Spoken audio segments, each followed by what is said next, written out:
Welcome to this lesson on reading coordinates. Today, we will learn how to identify the position of a point on a graph by finding its x and y values. First, let's understand the map we are using. This is the coordinate plane. It is made of two lines. The horizontal line is the x-axis, shown here in blue. The vertical line is the y-axis, shown in green. They cross at the center point called the origin. Every point on the graph has a specific address called an ordered pair. It is always written inside parentheses with the x value first, followed by a comma, and then the y value.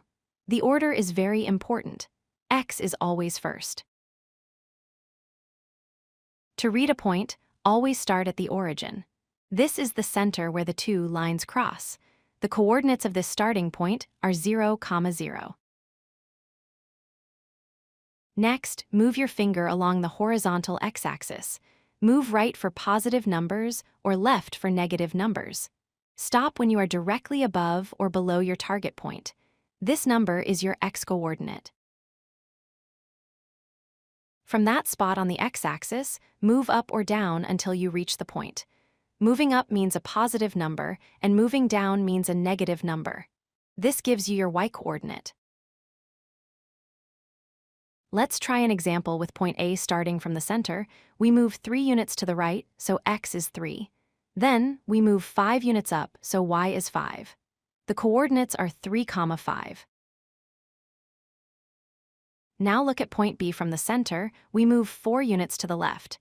Since we went left, x is -4. Then we move 2 units up.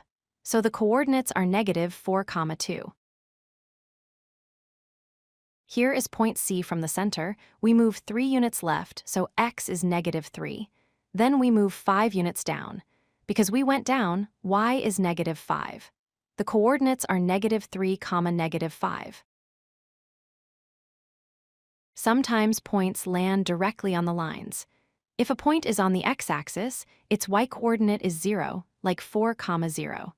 If a point is on the y-axis, its x-coordinate is 0, like 0, -3. To summarize, start at the origin. Move left or right to find x, then move up or down to find y. Always write them as x, y inside parentheses. If you like this video, hit that like button and don't forget to subscribe. Visit codelucky.com for more such useful content.